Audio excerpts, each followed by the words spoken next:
Okay, hello everybody once again. And my name is Ekaterina Sentsova, and I'm representing HEC International Admissions Office. And this is our fourth webinar of the HEC UCA International School Media Communications and Development in Modern World.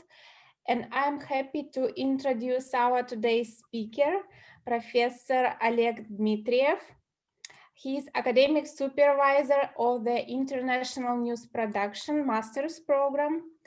At HEC University, he is teaching courses like how to write short news items in English, journalism and international environment, news and information management, innovation strategies in international news, and maybe even something more. And something more, yeah.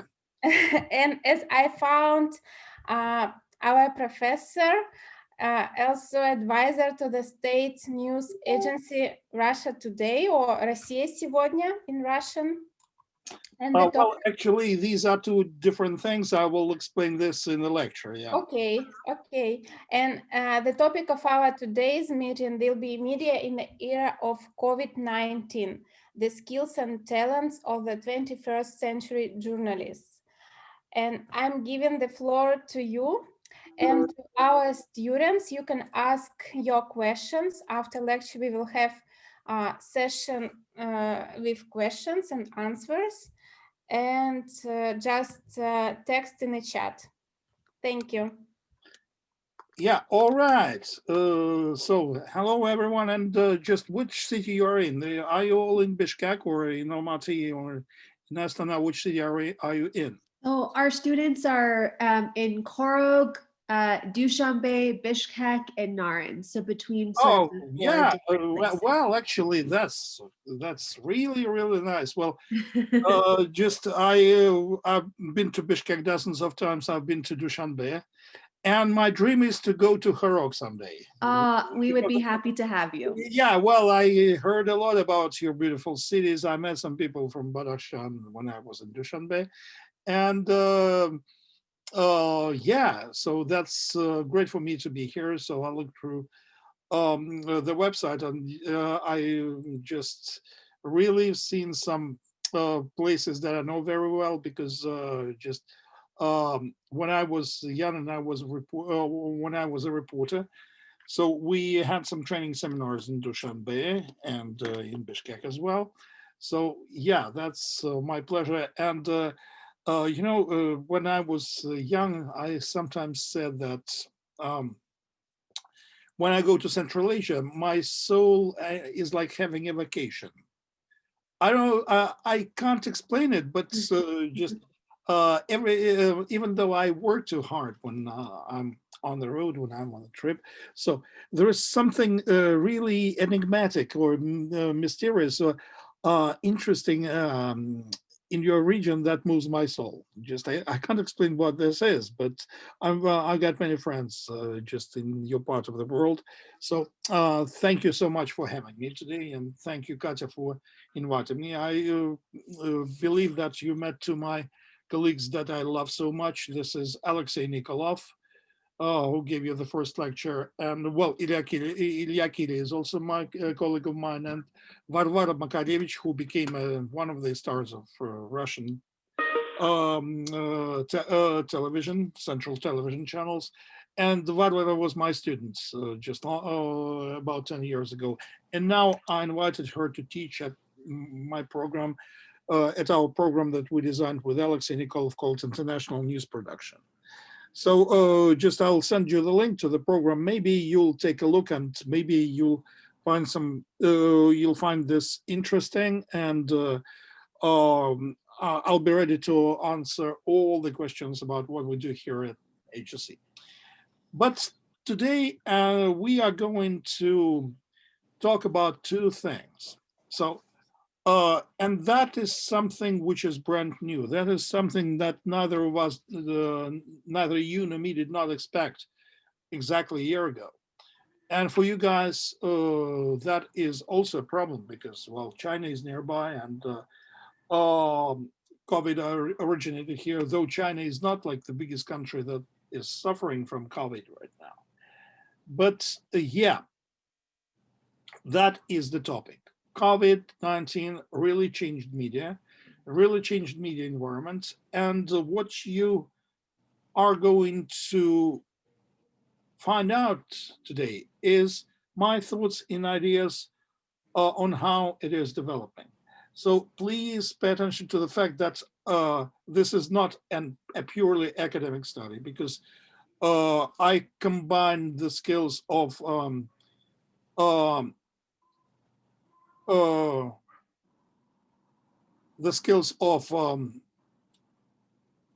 academic teacher, academic supervisor, and I'm also an advisor of Россия Сегодня news agency. So before we start, yeah, I believe you discussed something in the chat. Welcome everybody, please ask your questions here. Yeah, please do. Thank you for the link, Katya. And is Professor Oleg freezing for you or just for me? Well, actually, Shabana, you know, it's -7 in Moscow, but it's sunny and it's nice and there is no wind. So the weather in Moscow is pretty comfortable right now. Yeah, so before we start talking about COVID, so let me explain some basic differences about Russian media. Russia Today is not the same as Россия Сегодня. Russia Today is a television channel that Alexei Nikolov also represents, and it broadcasts television products all over the world. Россия Сегодня is something different. It is a combination of RIA Novosti news agency, Sputnik news agency that provides websites for more than 30 languages. There is a version of Sputnik in Kyrgyz and Tajik, actually. And also there are some radio projects, because RIA Novosti were joined together with Voice of Russia radio station, and this is how we got Россия Сегодня. So Россия Сегодня and Russia Today are two different business entities, but Россия Сегодня incorporates RIA, Sputnik, and other products like stopcoronavirus.rf. There are lots of projects that we do. So I hope this difference is clear. I know it's a little bit confusing, but this is something that I would like to say. Maybe you would like to know more about my background. And by the way, yeah, it's good that you ask questions in the chat, so you can jump in all the time with your voices, because I would like to see voices and your faces, so that our talk could be more conversational. So about my background, where I'm coming from. So my first degree was linguistics, and I'm a teacher and translator from English and German. And I had some training practices as well. But when I graduated from the Foreign Languages University, I fell in love with journalism and started to work as a reporter at some regional station in the city of Orel in Russia. But at that time, I fell in love with the journalism. I fell in love with it so much that I won the scholarship to study at CNN, cable news network, American station. So, I had a training program with them. And for 9 years, I was working in the Russian national television, and then combined this with doing stories for the program called CNN World Report. And then I worked for Russian television. I designed some projects for Russian regional stations. And then I was invited to RT, to Russia Today television, when it was really young. And I was training director for this program. And I became, so what was the job of me for RT? I was teaching those who fluently speak English the basics of journalism. So I was teaching basics of journalism to those who can speak English, because you can't do it otherwise. If you don't speak the language, you won't be able to write, to use this language in your daily activities, because your ideas and words will sound foreign to the native speakers. For example, that was my first idea. That was my first idea to teach. Though it's possible to make fluent speakers of the language, it's possible to teach them be good journalists. So this is something that I proved, and I also founded some bureaus for RT in the Middle East. Then I switched on to radio because I wanted to have more practical experience, and I was the editor-in-chief of the English service for the Voice of Russia radio station. And now my I'm sorry, and now my professional position is an advisor to the general director of Россия Сегодня news agency. So as a journalist, I teach other professionals on how to introduce innovations in their activities, like multimedia journalism, social networks, and we design new projects worldwide for Россия Сегодня and Sputnik. But as a teacher, I've taught courses in practical journalism. I've been with HSE for 10 years, and we also have some courses in English for students of other specialties, and we launched international news production program. So this is all about me. And now I would like to ask you, what year are you in? Is this a bachelor or master's program? So what are you interested in? What do you study?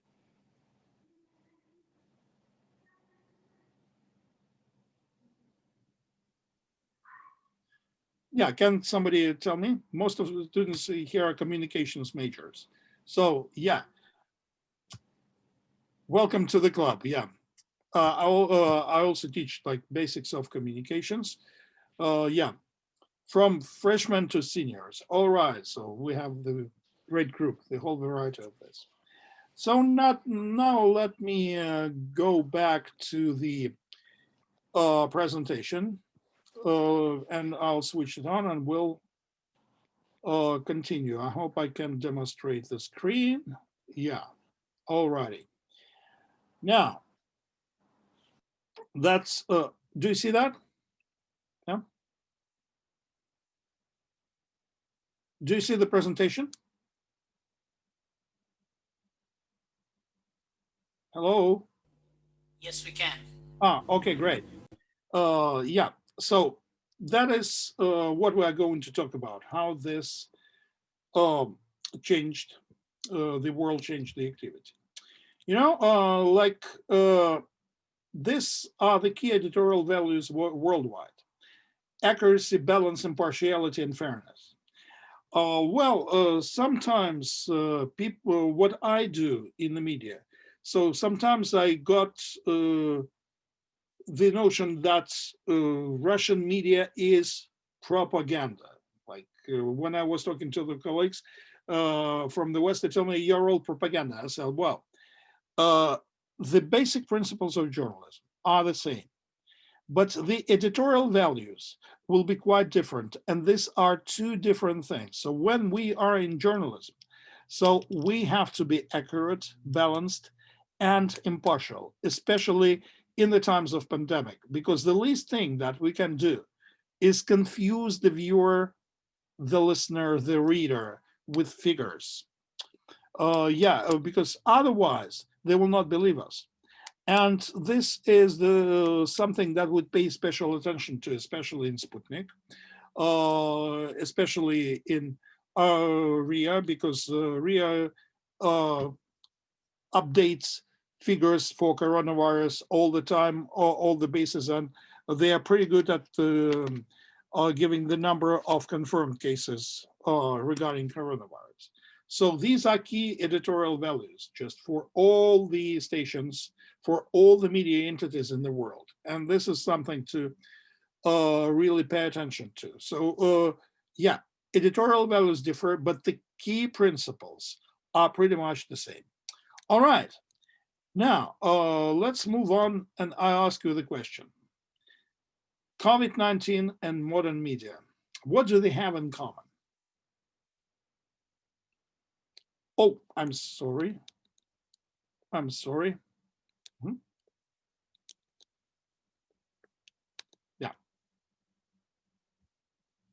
What do they have in common? Yeah, you've got some answers. Let me.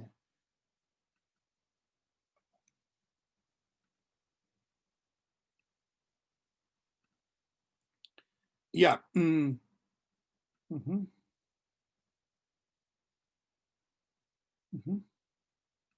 Yeah. What do they have in common? COVID-19 and modern media.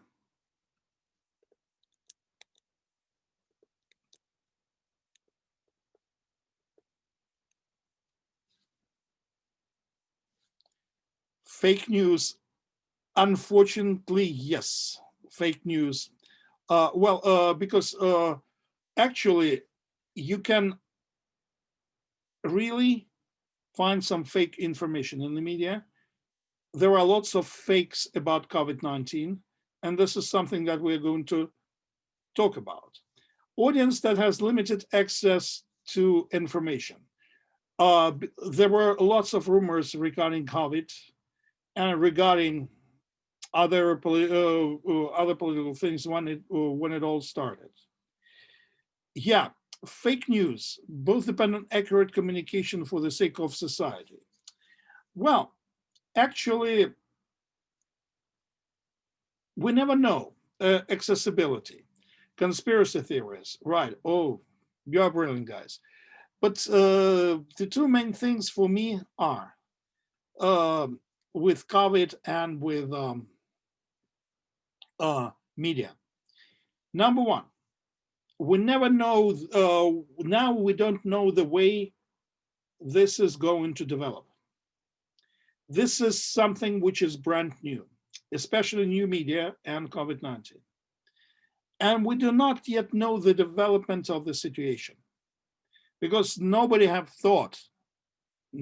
ever thought about the fact that in 2020, the huge media consumption will be done with the help of the mobile phones.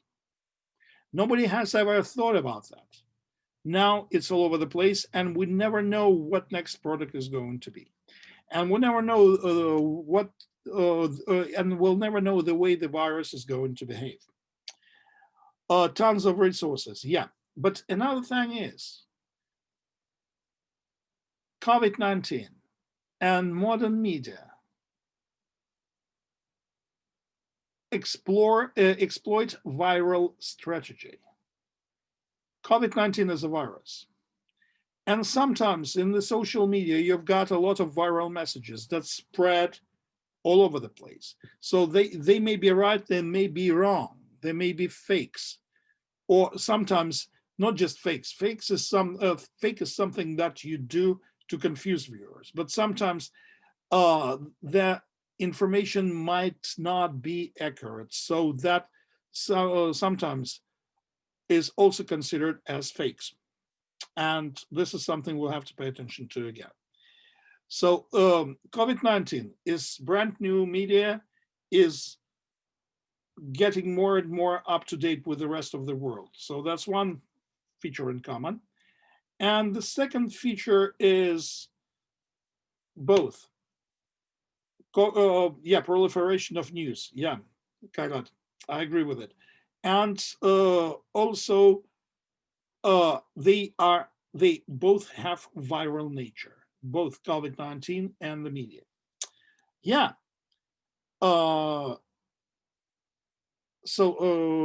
In case I missed some comments, thank you very much for this. We are doing great.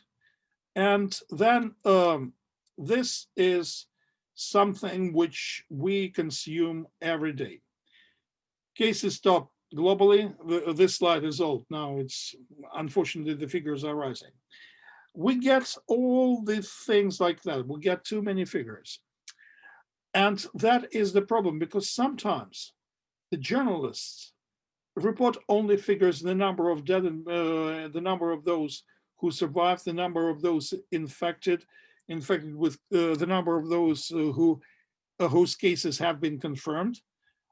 So we have all these facts and figures, but sometimes it happens in such a way that it is very difficult for people to compare these figures, for people to know what they mean, because sometimes if somebody tells me that today is, 6,000 people have been infected in Moscow, I just can't tell how much it is, because I need to compare this with figures of yesterday, with figures of last month. So what we lack in this world is the ability to compare figures, because some media just report on the figures and do nothing else.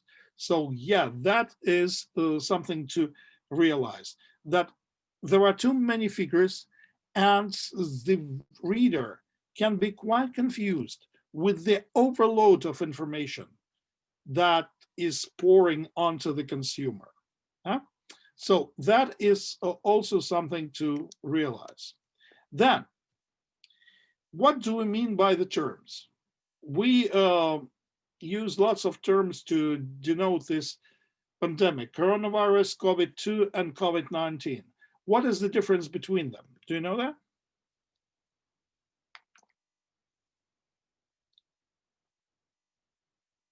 Mm-hmm.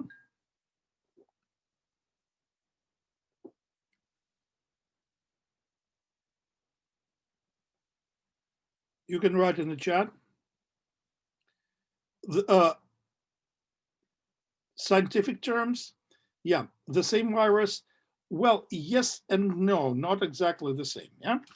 Well, coronaviruses is a group, and there were lots of modifications of these viruses. And in 1983, you might have heard about SARS, yeah, which belonged to the group of COVID-2. COVID-2 has various modifications, and what they found out now is the virus called COVID-19 in scientific terms. It's quite okay to call it coronavirus, yeah, because it belongs to the group, but it has some slightly different modifications than COVID-2, though these are partial synonyms. So Shabana, yeah, that's kind of the same virus, but we have come across the new modification of it that people have never experienced. Yeah. So how to find out what exactly these terms mean? I think the best answer for the journalist is to ask professionals. I know Donald Trump hates WHO. That's his personal and political choice. And he even put sanctions to WHO, which is World Health Organization. But the thing to consider is the fact that they are all professional doctors. They are specialists in health protection. So that's why I admit that sometimes WHO is not doing a great job. But this is our personal opinion. We cannot reject the fact that they are all professionals, that they're all professionals that do great things for their countries, great things for the communities. That's why I think that if you write something about COVID, you really need to have the name of the opinion of professionals. And these are the descriptions I took from the WHO website. Actually, they have information in different languages, both in Russian and in English, and you can compare the wording. So, and now we can see how they describe COVID-19. Yeah, so about 4/5 are able to recover without hospital assistance. And now we can see all the complications of the matter, because, well, the virus is dangerous for all people. The virus is dangerous for those who have diabetes, because COVID-19 raises the amount of sugar in your blood, and that's pretty dangerous. And the sugar can provoke strokes, other things, other matters. And yeah, So that is also something to consider. Yeah, COVID-19 is pretty dangerous, but sometimes it may not be dangerous at all. It can leave no symptoms. Now let's talk about the fakes that we hear about coronavirus. It was invented by Americans. We heard a lot about that. Yeah, it was invented by Bill Gates, invented by Chinese, came from outer space. This is the funniest theory that I've heard. Just how can you bring the virus from the outer space? Because it's freezingly cold outside. This is what the Austrians told me, those who fly into space. That's pretty cold, and just you can't plant virus in the outer space. And there was a talk that 5G communication networks, especially in relation to China, damage immune system. And that was the controversy between China and the United States. What other things can we consider? Sunbathing kills the virus. In March, many people thought that, well, the virus will go down when it gets warmer. Nothing of the sort. I was struck when I heard the pictures from the capital of Ecuador, which is in South America. The name of the capital is Quito. So I read the fake about the fact that sunbathing kills the virus. And then I took a look at the pictures of Quito with dozens of coffins standing in the street because they have problems with, they used to have problems with burial of the people. And that was in March. Do you see the problem here? Because that is something which can do damage to the person's health, mental health, and to the person's understanding of the situation. No, this virus is unfortunately okay, both in cold weather and both in the sunny environment.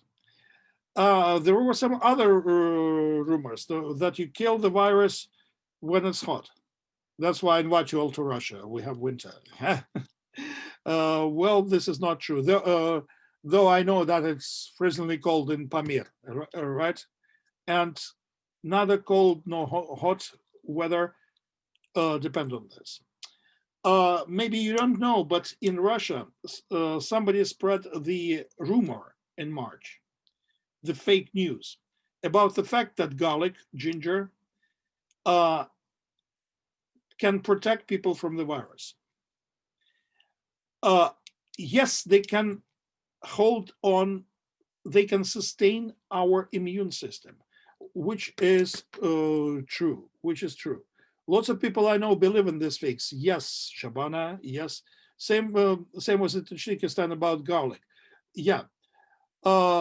Actually, I was in panic because I like garlic as a product, but I didn't want to pay for garlic just the sum of money that was not worth it. So did many Russians.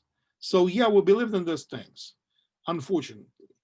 And now it's not clear how the COVID-19 affects youngsters. We do not know how it is going to develop. The question to you is, yeah, they increased like 5 times or 6 times, sometimes 10 times for ginger and garlic. Yeah, that was almost the panic. Now, have you got any other examples of the fakes that you can provide to me?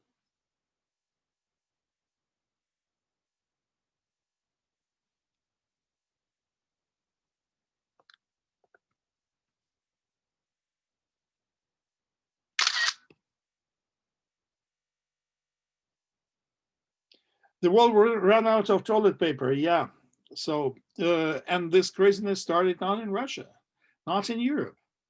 It all originated in the United States, and people just really queued to buy toilet paper. Yeah, that's true.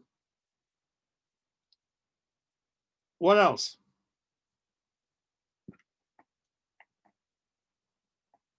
drink boiled water all the time with lemon. Well, yes, actually water with lemon, well, is vitamins. And this is what I do on everyday basis. And I started to do that long before COVID-19, just to have some more vitamins in the blood, because, well, what people are lacking in the northern parts of the world is vitamin D. And yeah, I have heard that just drinking more water will help bacteria flow into your stomach. And no, well, this is not scientifically proven. You are quite right. Any more fakes? Any more fakes? No. So yeah, let's proceed. And let me tell you one more thing. So clickbait against accuracy. What is the clickbait? Is an attractive headline.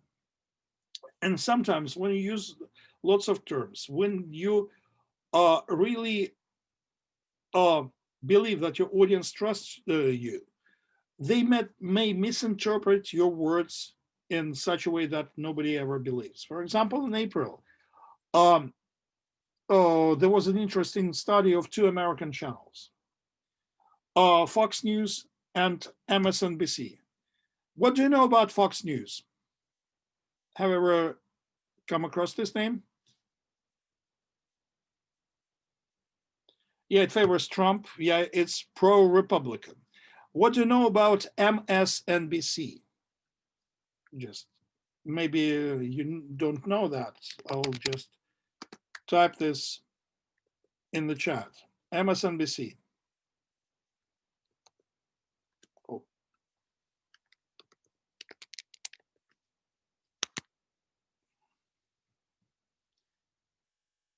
Yeah, so they are more pro-democratic. So some research companies studied the newscasts, the news bulletins of Fox News and ABC and MSNBC. And this is the conclusion they came to. They found out that 80% of Fox News viewers truly believe that the virus originated in Chinese lab, while 80% of the viewers for MSNBC believe that the virus is of a natural origin.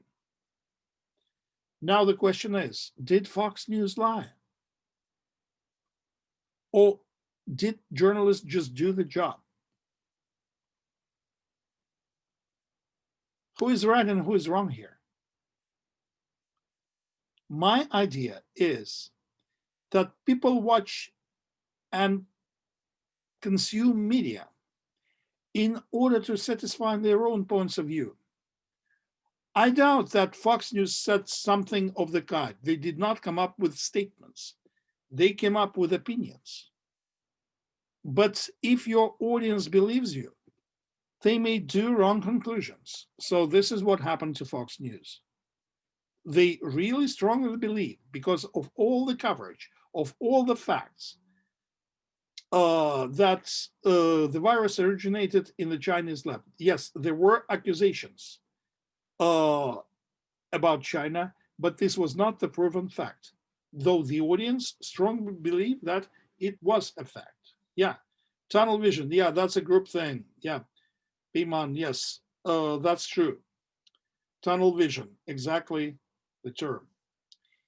So yeah, now we need to realize whom we trust and who we do not trust.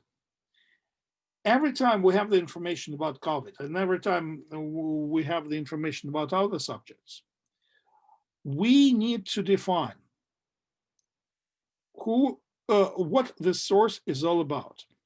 For example, if we take a look at Donald Trump in this story, in the story of COVID, the way he behaved, yeah, just because he spread many fakes about coronavirus, yeah, he even spent the rumor about the drug that is that could possibly treat coronavirus, and this was way back in March this year. So, does it have authority or does it have no authority? Donald Trump, is he an authority figure or no authority? Authority? Yes, no? Yes. Is he interested or not interested in the situation?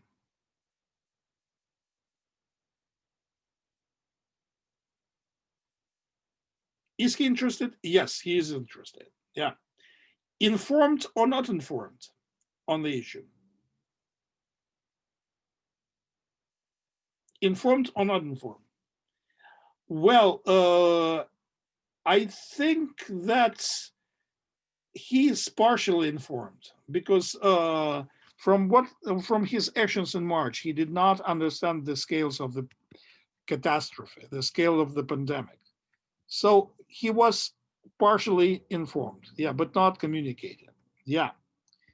Is he named or unnamed? Yes, he is Donald Trump. Yeah. World Health Organization. Do they have authority?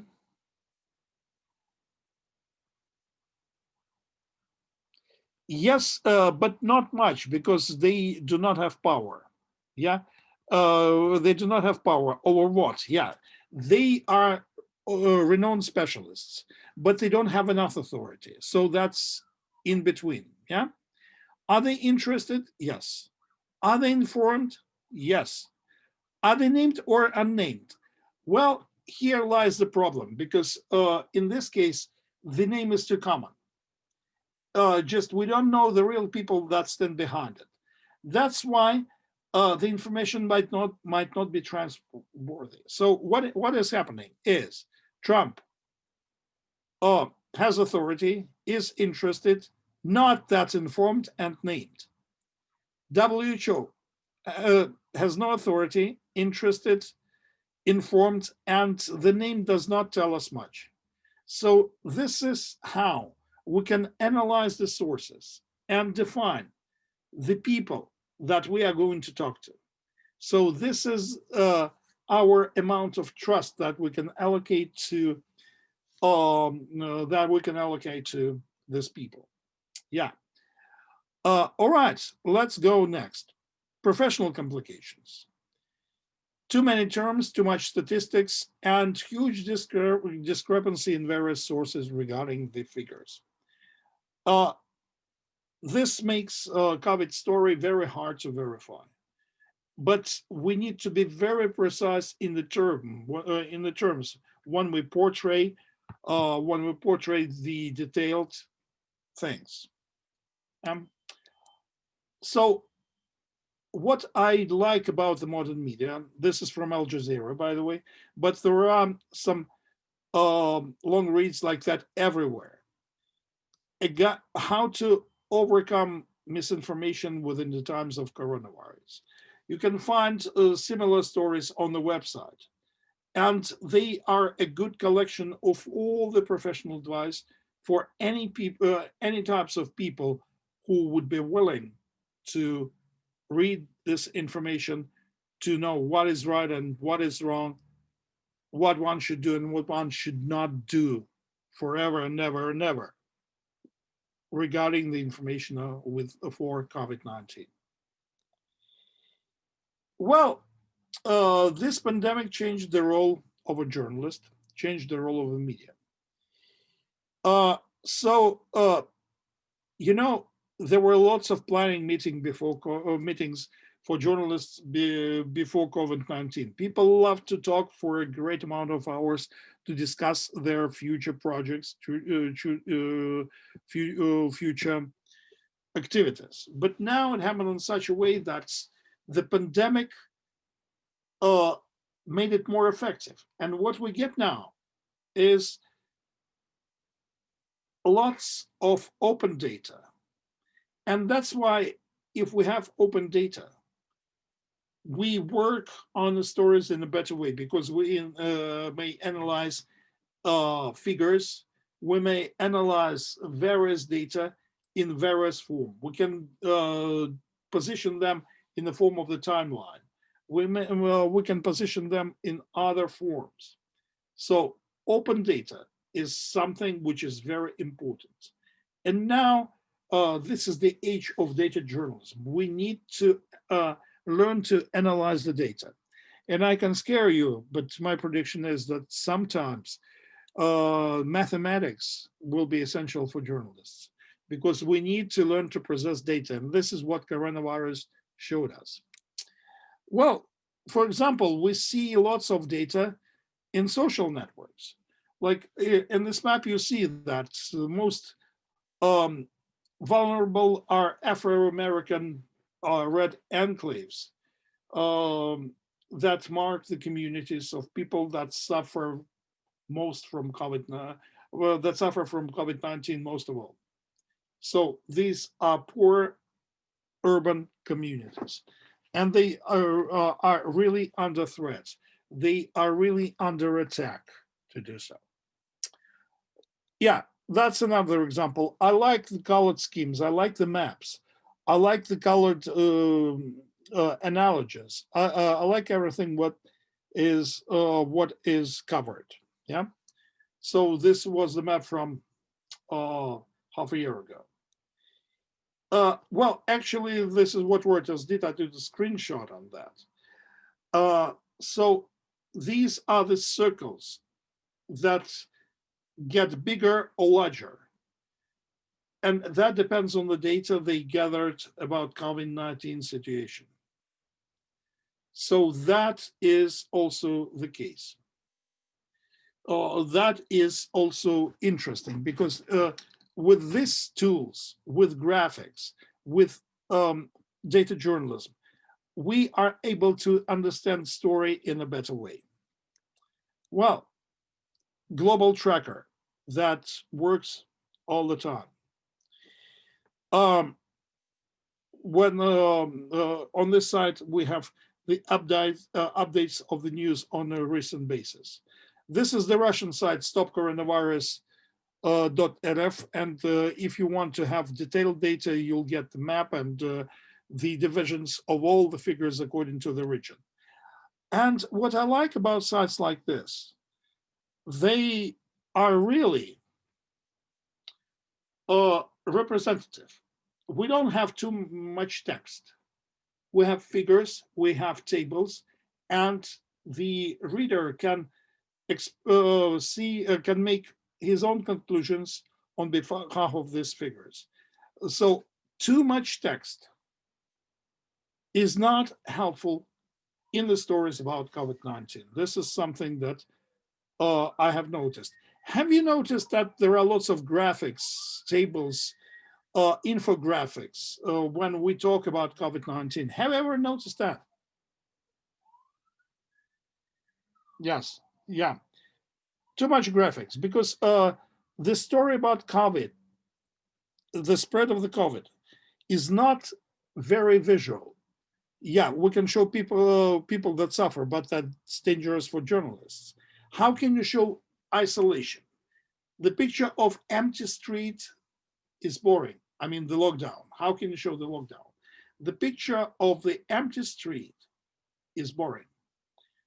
And that is something to realize. Yeah, we can't show boring pictures. That's why we need to find an interesting way to portray this data. Another thing is, this is from the CNN website, and it has the relation.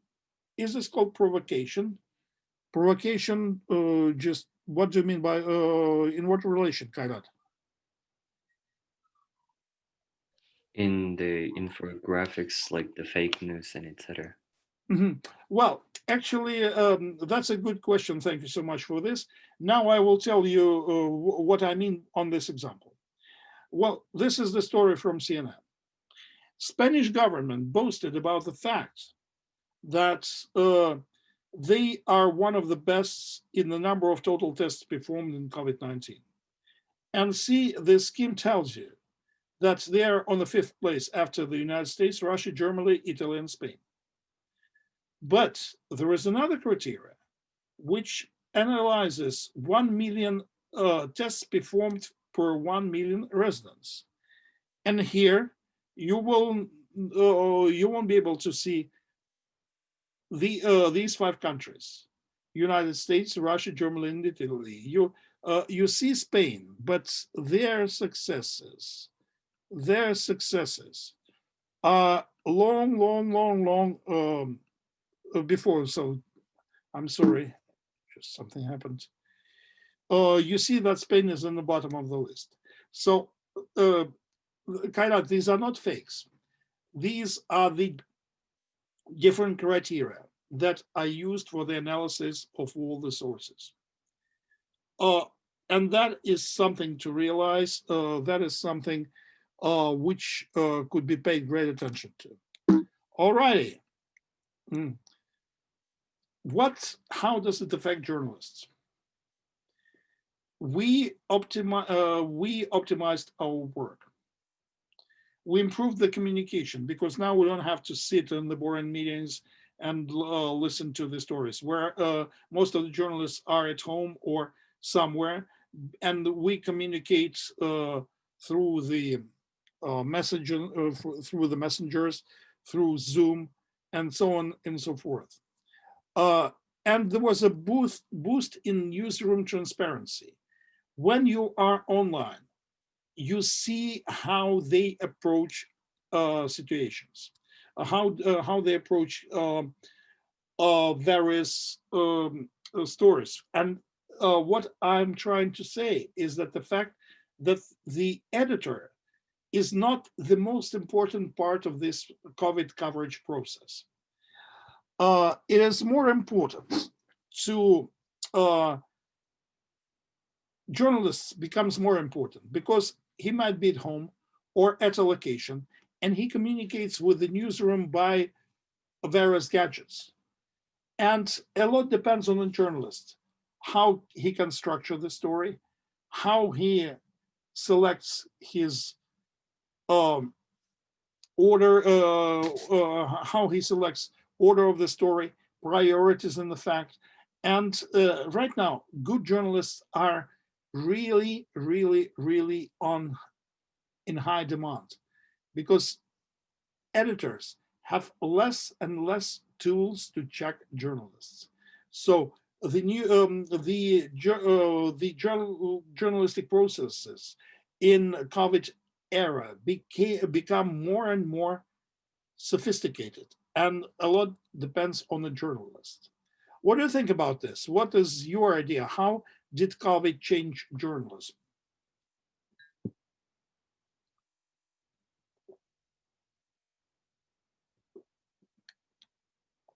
Hello?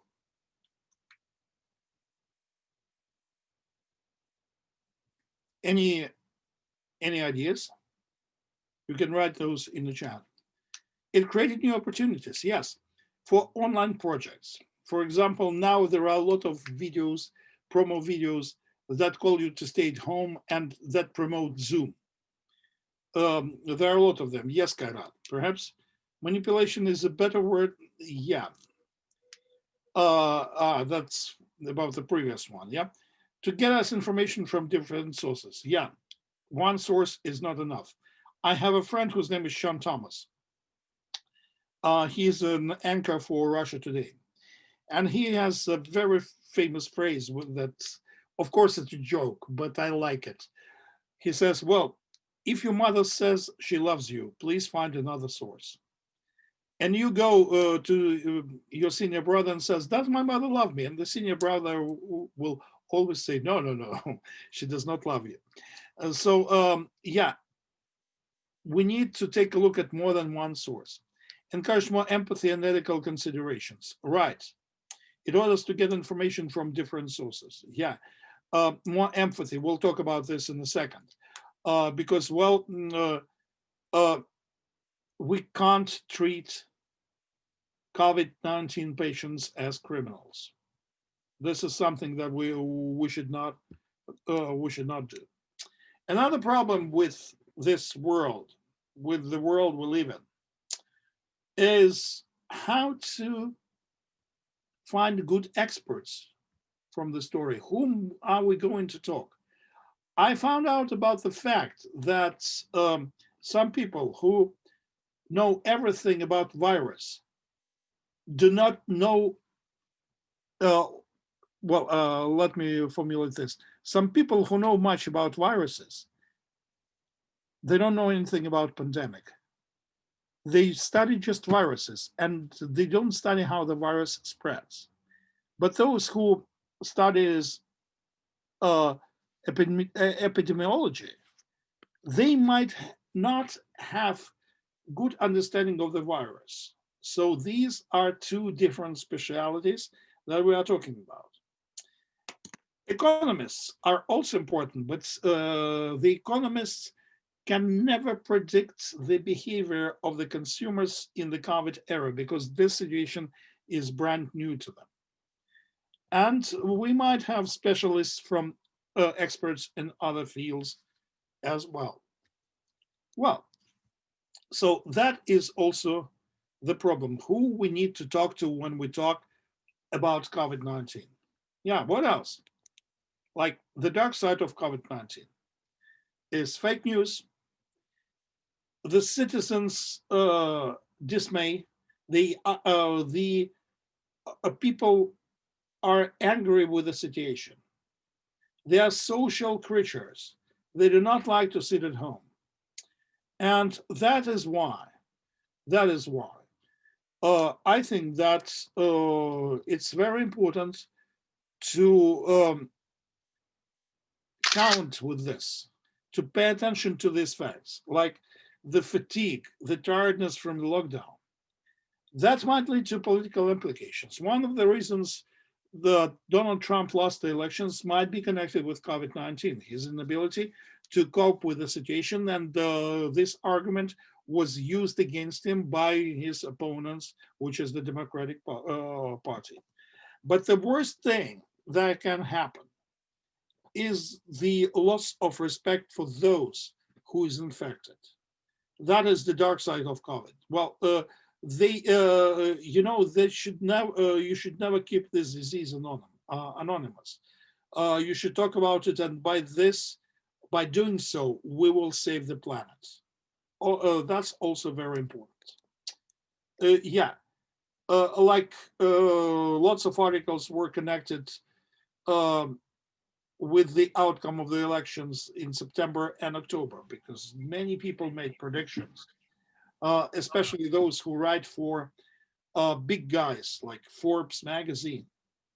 They had some predictions about the fact that the results will be really influenced the COVID-19 situation, the spread of the pandemic in the United States will influence the results of elections.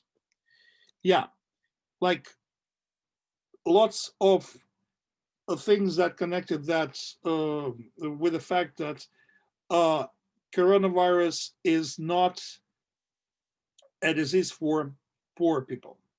Like even Michael Pence's aides, Mike Pence is still the Vice President of the United States. Even the aides for top people can test positive for coronavirus. So yeah, in Russia it was the virus appeared, as I say, from Italy because many people went to the winter sails and to ski in the Alps. So this is how coronavirus came to Russia. So this is the Russian story of the events. Well, the dark side, of course, exists, but here we have the bright side. And the bright side, what is it all about? Doctors work. RIA Novosti news agency has the project that anybody can participate in. It encourages the patients, COVID patients and his relatives to tell nice stories about doctors and send their photos and so on and so forth. So we have a website that says, thank you for the doctors. That is something very, very powerful. And I was disappointed today with the decision of the Time magazine. I was hoping that I will see the COVID doctor as the person of the new year. But still, they chose Joe Biden and Kamala Harris, who is vice president-elect. And they were portrayed by the Times Magazine today as the people of the year. I think that's the person of the year is the COVID doctor. Well, but Time Magazine is American, and they can they will have to consider the interests of their target audience. So for them, it's a victory over Trump's and Trump's era. Yeah, that is the end of Trump's epoch, to my mind. So I was really disappointed that doctor is not the person of the year. What do you think about it? Maybe Biden deserves to be person of the year? Well, I doubt it personally, but that's my personal opinion. Any ideas about that? Yeah, Shabana, right. Doctor should have been chosen. I'm not sure this is a fair comment with respect. I agree that it did not deserve to be on the page, but I'm not being objective here, because Time Magazine is American, and they do content for American audience. I'm even though I'm media specialist, I'm nobody to judge about this. What else is good?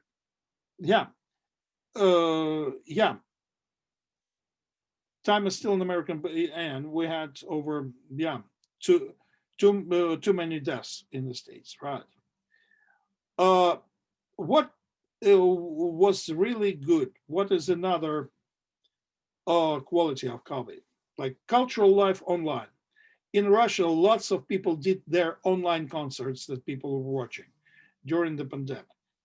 Good deeds, like people helping one another. There were lots of volunteers in Moscow that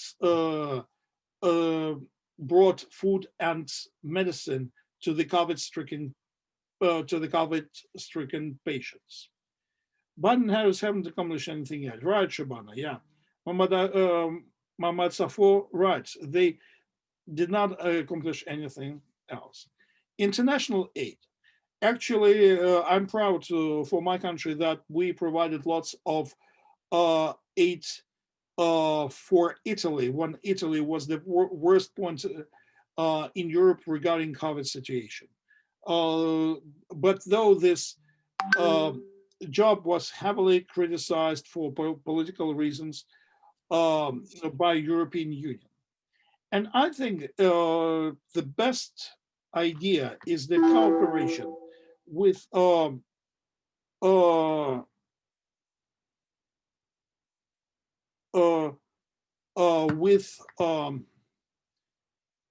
not just with WHO, but with other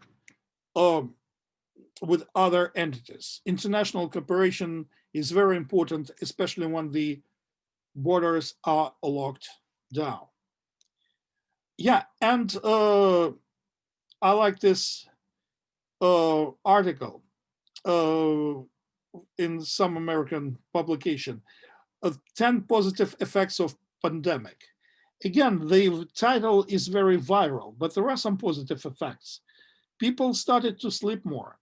They started to think more of their health. They just, some of them calmed down because lots of people underwent great stress, just thinking about pandemic all the time. So there are some positive things in the pandemic as well. So what we need to analyze in the media: what is a new normal? What will change and what will stay the same? For example, the new normal for me personally is that we reached a certain proportion of offline and online communication. Online communication is not that bad, actually, yeah. because, well, I like to see people from Dushanbe, Kharok, Bishkek in my home. This is the place where I work with. We have become more active to talk to each other, but of course, we do not see each other in person. That is also the problem, and this is, to my mind, the new normal. Yeah, Kairat, nature had a nice rest during the COVID. That's right.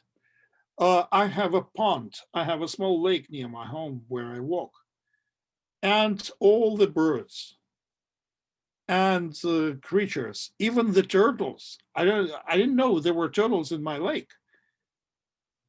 I spotted some 2 turtles. I don't know how they appeared there. So they all came to the surface when the lake went down. And I've seen some foxes in the city. Strangely, this online communication has made us more connected and closer to each other. Yeah. So we are trying to find some new ways to communicate. Well, Kairat, as a person who wrote several articles for the Russian media about online education, I don't think that we can think about whether online communication is good or bad. It's online communication. It's one of the ways to communicate in a better world. Of course, it has lots of drawbacks. And that brings me to the point that we cannot judge by the criteria of good and bad. I think online communication has become online communication. Of course, it has some negative effects, but good and bad is not something that can be used in this situation, because the existence of online technology really saved the planet in some way. Yeah, I know the statement is very controversial, but you can't judge it from the right and wrong. And I was doing an article about the introduction of online education with those who were crazy about this online education 5 years ago, 6 years ago. And nobody was listening to them in Russia that this is the future. Now these guys have like less than a week to launch online education in Russia. So of course, offline is better. Actually, from the last offline lecture, the lecture at the university took place on March the 14th. The next one took place in August the 1st. So it was 5 months without an ability to speak. That is also something that we need to realize. We are facing the times of new normal. And the main motto for journalists right now is keep the matter simple. Lots of scientific discoveries, lots of vaccine development, how to avoid complications, and how to lead the healthy way of life. This is something for you to realize. Yeah, which brings us to almost to the end of the lecture. And this is the skills that we teach in our program, because these are 3 things that are very important for the modern communicator, which is news selection. We need to spot the fakes as soon as possible at the earlier stages when they come up. We need conversational writing, because if we write stories about COVID and about other things in the world, we need to really be conversational, because nobody else will read us.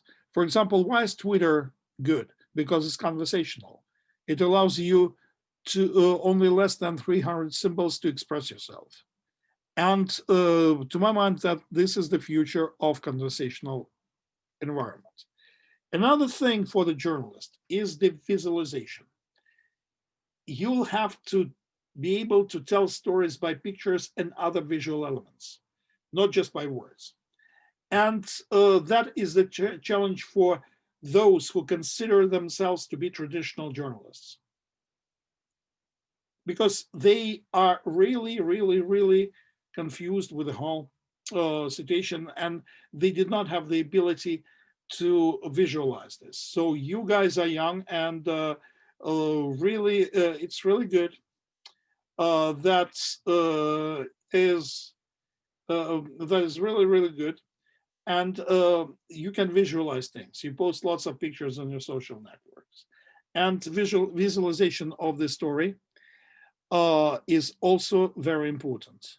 Yeah, Fariza, yes, you wrote something. I think that the struggle with this new normal is that we are refusing to accept it. We are waiting for things to become normal again, and we have to accept it. This is the new normal. I absolutely agree with you. So life will change in some ways. Yeah, there could be more openness, but some things from the online, they will really remain. So something will change and something will not change. What else? No, this is, yeah. What is the key element for success with news, with storytelling? As I found with many journalists, with many young journalists, and with many students of communication, is the fact that it can't formulate the angle for the story. Because COVID is such a vast topic that people may get lost. For example, we can narrow this down to certain elements that really could be interesting for others. How can you exercise your body when you're locked down due to COVID situation? That's one angle. How can I protect myself from COVID? Another angle. How can I study online more successfully? This is the third angle. And the bad angle, well, I told you there is no good and bad, maybe not bad, but inappropriate angle for COVID story is, when will this end? Why is this inappropriate? Because we can't give answers to the questions. When will this be over? In fact, I don't know. But when this is over, one of the first places I'll go is to the mountains of Central Asia. So I promise you. Well, thank you. That's all that I wanted to tell you. Maybe you have some other questions regarding the topic. This is brand new. Just I've had only 2 or 3 lectures on the topic. But it is something that we need to teach students to realize. Yeah, and I hope this was not boring. I hope we had a great discussion, but please, please, please ask me as many questions as you can. As journalist, and yeah, Katya, thank you for the question. As journalist and professor in media, can you name a few media you are reading every day? Your personal list. Well, you know, my case is very complicated because being a media professor and being an editor in international Russian media like Voice of Russia, RT, and so on and so forth, I sometimes read various sources of information. So I read like Reuters, I read subscriptions to various news agencies from various countries. I like Sydney Morning Herald.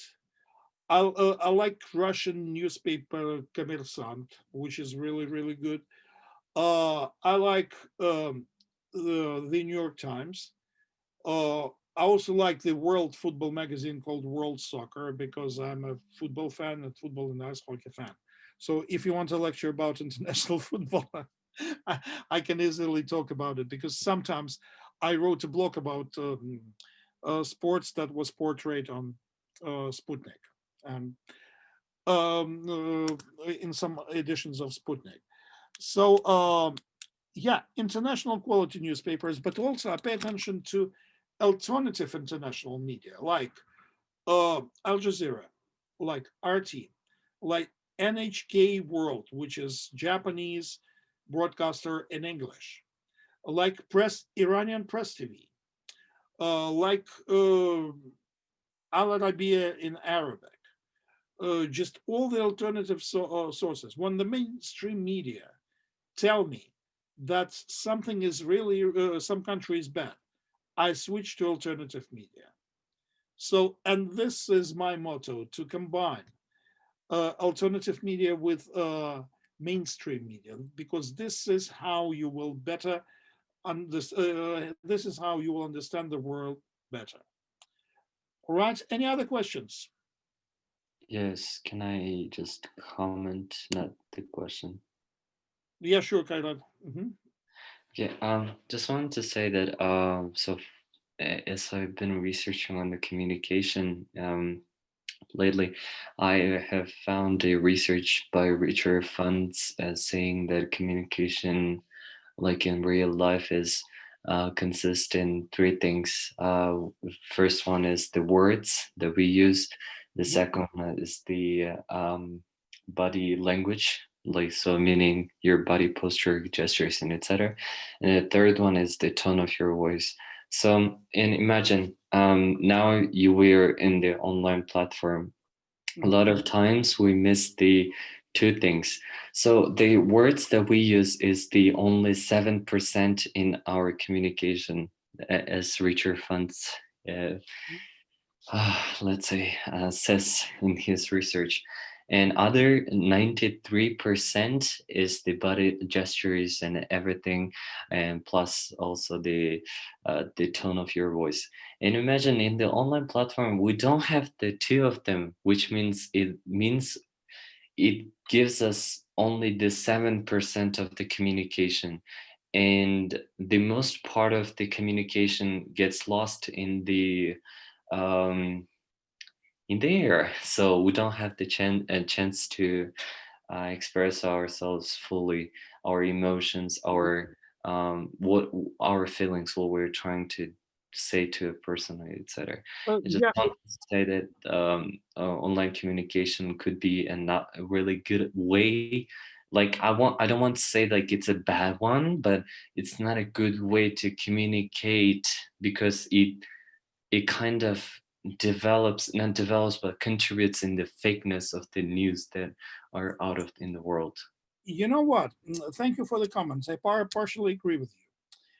Well, actually, I have no problems with online communication because I've been working for 23 years in television, then switched in radio for 2 years, and now I'm working with multimedia resources. And as a television person, you see that I communicate with you quite freely. I can easily look at the camera and talk to you guys without seeing your faces.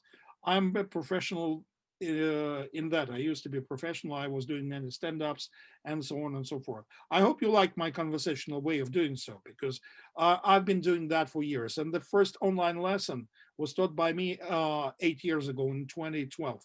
So I'm kind of used to I'm kind of used to the fact that I don't see the faces.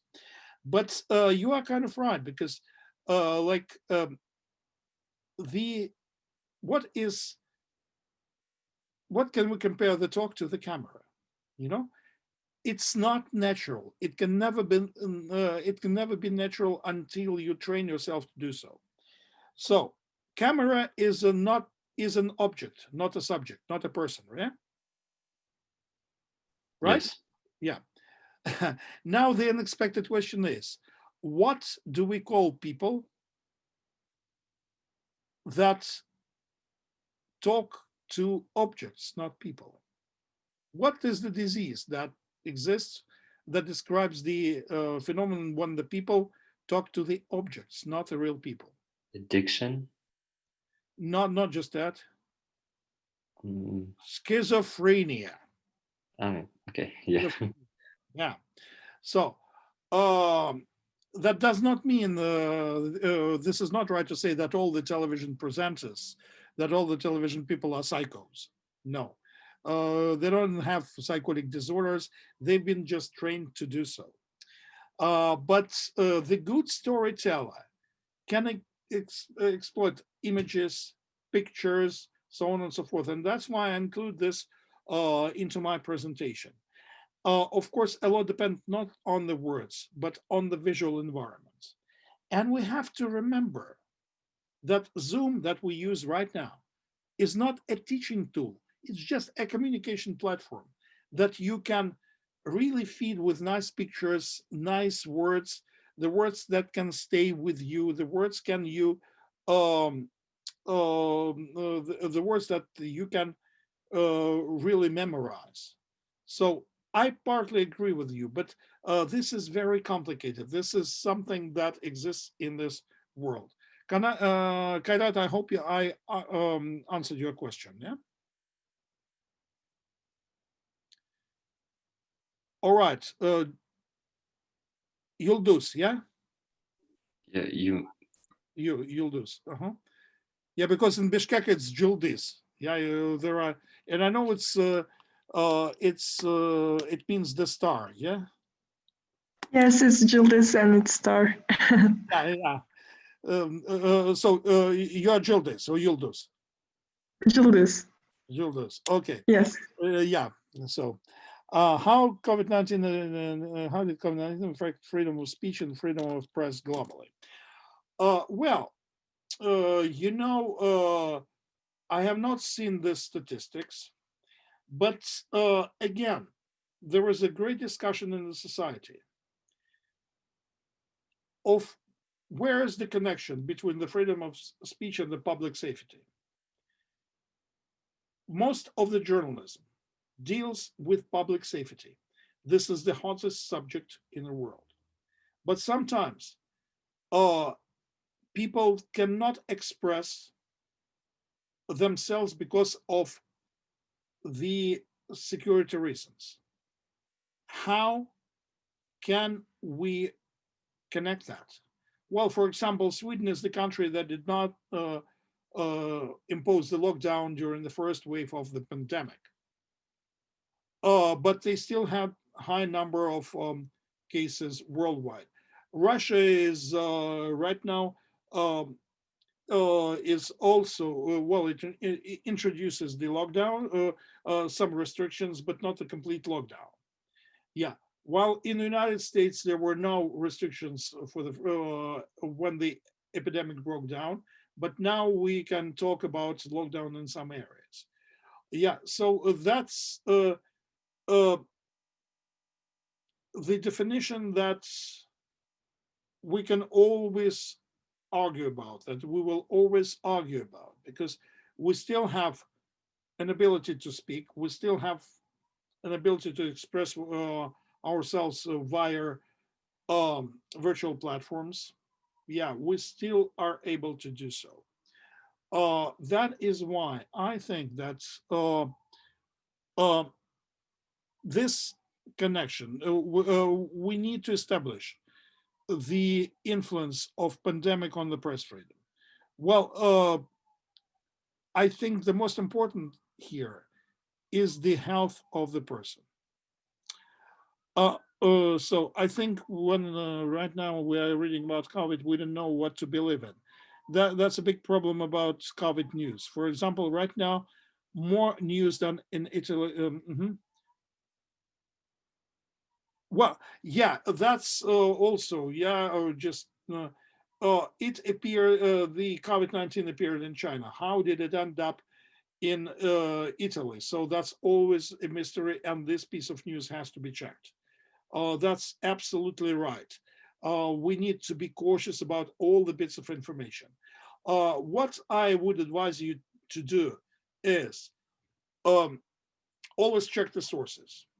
Always see whether you have got two opinions to the story. And always always find the words that are very expressive. Because if you find some expressive words in the articles about COVID-19 and about other subjects, you will see that something is not right. And sometimes these are the words that are manipulating the opinion of the people. Any other questions? Hello, sir. Thank you very much for your informative lecture. My Mhm, name is Bakamdat, and I'm from Bishkek, Kyrgyzstan. mhm, Your lecture was really interesting for us to look at the media from the mhm. perspective and the situation of COVID-19. And also some of the professional tips were really useful.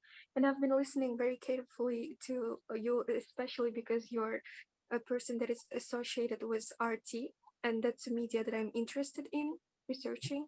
So I have a question that might sound a little bit off the topic, but it's kind of very valid for me. So I would be very grateful if you could answer it. Mhm. So have you ever seen documentary by Alexei Navalny on RT on Margarita Simonyan?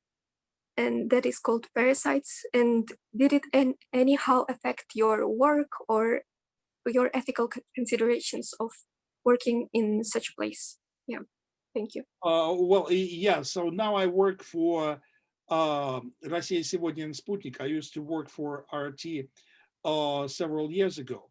So Yes. again, we have so the case with Navalny and all these materials is something to verify and something to prove from both sides, from the Russian side and from the side of Navalny.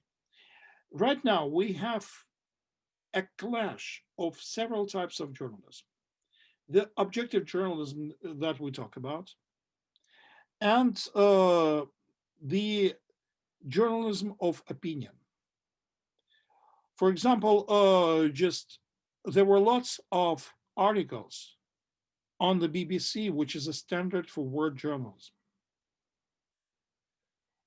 about the fact that going to Russia for the World Cup is dangerous for Russian fans or for English football fans because of situation with poisoning of Sergei Skripal. And Yes. yeah, and the practice showed otherwise. Most of the guys who came from Britain to the Russian World Cup, they were fascinated with the country, and they did lots of blogs about it. So in this case, and this was published by the BBC. Do I criticize the BBC for this? No, because this is the genre which is developing right now. It is called the journalism of opinion or opinionated journalism. It exists in any countries, in any country. And as long as it is not called, as long as it is a documentary, the documentary is an example of not objective news, but it is an example of opinionated journalism. And we have the opinionated journalism from both sides. And sometimes the comments can be harsh. By the way, RT turned 15 years old last time, yesterday. And I even posted a message on Facebook with RT logo.